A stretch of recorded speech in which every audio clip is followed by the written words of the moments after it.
Dagon by H.P. Lovecraft. Performed by Dave Jackson. I am writing this under an appreciable mental strain, since by tonight I shall be no more. Penniless, and at the end of the supply of the drug which alone makes life endurable, I can bear the torture no longer, and shall cast myself from this garret window into the squalid street below. Do not think from my slavery to morphine that I am a weakling or a degenerate. When you have read these hastily scrawled pages, you may guess, though never fully realize, why it is that I must have forgetfulness or death. It was one of the most open and least frequented parts of the broad Pacific that the packet of which I was supercargo fell a victim to the German sea raider. The Great War was at its very beginning, and the ocean forces of the Hun had not completely sunk to their later degradation, so that our vessel was made a legitimate prize, whilst we of her crew were treated with all the fairness and consideration due us as naval prisoners. So liberal indeed was the discipline of our captors that 5 days after we were taken, I managed to escape alone in a small boat with water and provisions for a good length of time. When I finally found myself adrift and free, I had but little idea of my surroundings. Never a competent navigator, I could only guess vaguely by the sun and stars that I was somewhat south of the equator. Of the longitude I knew nothing, and no island or coastline was in sight.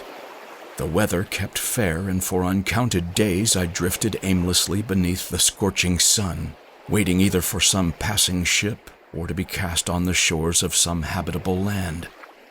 But neither ship nor land appeared, and I began to despair in my solitude upon the heaving vastness of unbroken blue. The change happened whilst I slept. Its details I shall never know, for my slumber, though troubled and dream-infested, was continuous.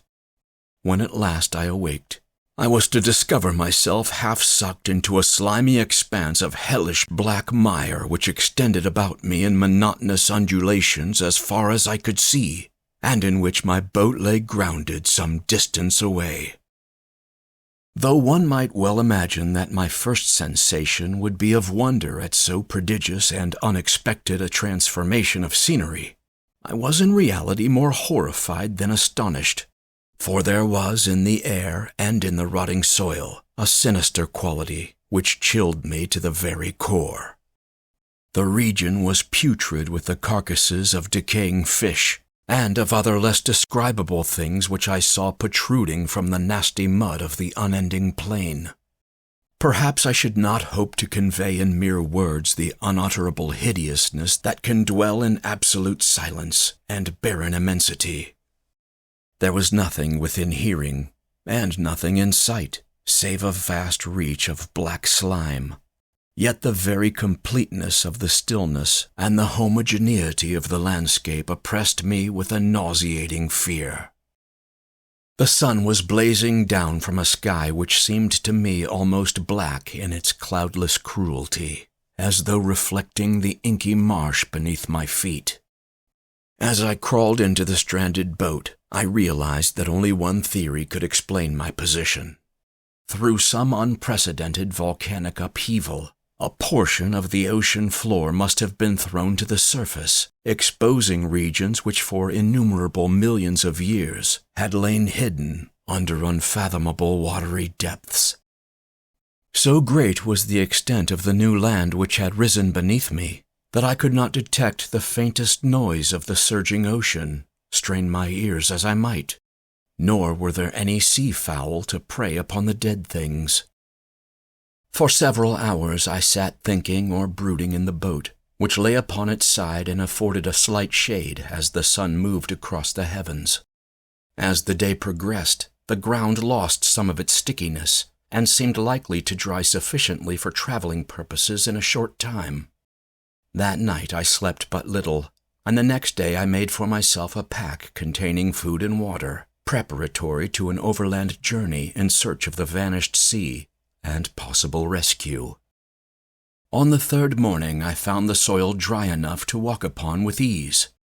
The odor of the fish was maddening, but I was too much concerned with graver things to mind so slight an evil, and set out boldly for an unknown goal. All day I forged steadily westward, guided by a faraway hummock which rose higher than any other elevation on the rolling desert. That night I encamped, and on the following day still traveled toward the hummock, though the object seemed scarcely nearer than when I had first espied it.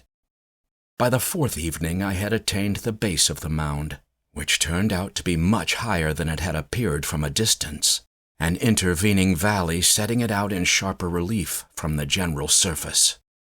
Too weary to ascend, I slept in the shadow of the hill.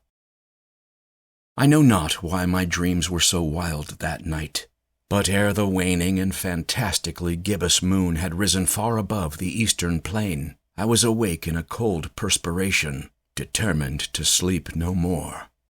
Such visions I had experienced were too much for me to endure again, and in the glow of the moon I saw how unwise I had been to travel by day. Without the glare of the parching sun, my journey would have cost me less energy. Indeed, I now felt quite able to perform the ascent which had deterred me at sunset. Picking up my pack, I started for the crest of the eminence.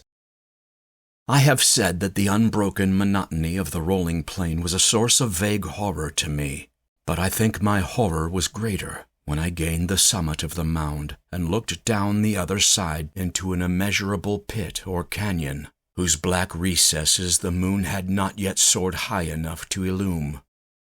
I felt myself on the edge of the world, peering over the rim into a fathomless chaos of eternal night. For the rest of the story, and for many more complete tales and audiobooks, please visit www.thevoicesofdavejackson.com. Thank you for listening.